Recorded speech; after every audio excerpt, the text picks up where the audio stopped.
کچھ لوگوں کی عادت ہوتی ہے کہ وہ بہت زیادہ چیخ چیخ کے بولتے ہیں اور بلند آوازی سے گفتگو کرتے ہیں. یہ عادت بچپن سے انسان کے اندر پیدا ہو جاتی ہے، پھر آہستہ آہستہ آہستہ آہستہ یہ زندگی کا حصہ بن جاتی ہے. پھر وہ اپنے آپ کو روکنا بھی چاہے تو روک نہیں سکتے. اس لیے بچوں کو اس سے منع کر دینا چاہیے کہ وہ چیخ کر نہ بولیں، چلا کر نہ بولیں، درمیانی آواز سے گفتگو کریں. تو کہا اپنی آواز کو پست رکھو. اور یہ ممبر و محراب کے مالکوں کو بھی خاص طور پہ اس بات کا بہت خیال رکھنا چاہیے کہ ان کی آواز لوگوں کے کانوں پر بوجھ نہ بنے. آج کل تو یہ ساؤنڈ سسٹم لگے ہوئے ہیں اور پھر ماشاءاللہ کچھ لوگ تو یہ ایکو کا بھی ضرورت سے زیادہ استعمال کرتے ہیں. سنجیدگی کے ساتھ متانت کے ساتھ بات کرنا، سنجیدگی اور متانت کے ساتھ بات کو سننا، یہ شریعت کے آداب ہیں. جب کسی سے ہم کلام ہوں تو آپ بھی بلند آواز نہ ہوں، اور دوسرا وہ اس کا جو جواب دے رہا ہو اس کی توجہ بھی بھٹکنے نہ پائے، وہ اپنے احساسات سے یہ بات بتائے. اور کہیں جواب دینا ضروری ہو تو حرج بھی نہیں ہے. آواز کو معتدل رکھو، خوبصورت رکھو. تو جس طرح بولنے کے آداب ہے اس طرح سننے کے بھی آداب ہے.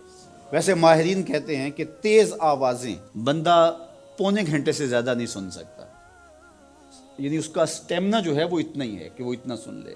برداشت کر لے اس کے بعد وہ تو الگ بات ہے، لیکن یہ ہے کہ وہ جو آسانی کے ساتھ سن سکتا ہے اتنا ہی سن سکتا ہے. تو اس لیے یہ جو لیکچر بھی ہوتے ہیں جو دنیا کی بڑی یونیورسٹی ہیں وہاں بھی انہوں نے لاکھوں روپے دے کر کے دنیا کے ماہرین بلائے ہوتے ہیں مختلف مضامین پر، لیکن پیریڈ کا دورانیہ یہ نہیں ہوتا وہ 3 گھنٹے کا لیکچر دے رہے ہوں. انسان کی جو ہے وہ ایک کیپیسٹی ہے، اس سے آگے نہیں وہ بڑھ سکتا. اور مجھے بتائیے انسان کو بنانے والے سے بہتر کون بتائے گا؟ قرآن بتاتا ہے، کیا بتاتا ہے؟ وَغْضُضْ مِنْ صَوْتِكَ، اپنی آواز کو پست رکھو. باقی اس کے الگ احکام ہیں کہ اذان دے رہے ہیں، آپ کسی کو پکار کر رہے ہیں، جنگ میں رجز ہے یا کوئی اور بات ہے.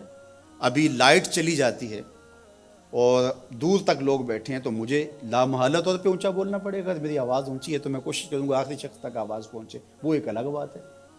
لیکن اب یہ آواز ایسے ہی سب تک پہنچ رہی ہے.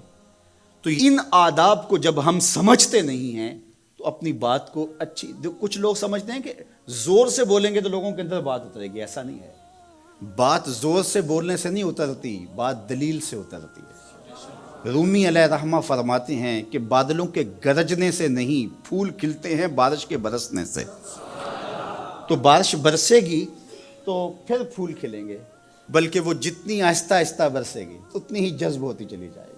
سہج پکے سو میٹھا ہو. اس لیے اپنے لہجوں کو خوبصورت بھی بنائیے، اپنے لفظوں کا انتخاب بھی اچھا کیے، اور اپنی آواز کو پست بھی رکھیے. لوگوں کے کانوں پر آپ کی آواز بوجھ نہ ہو.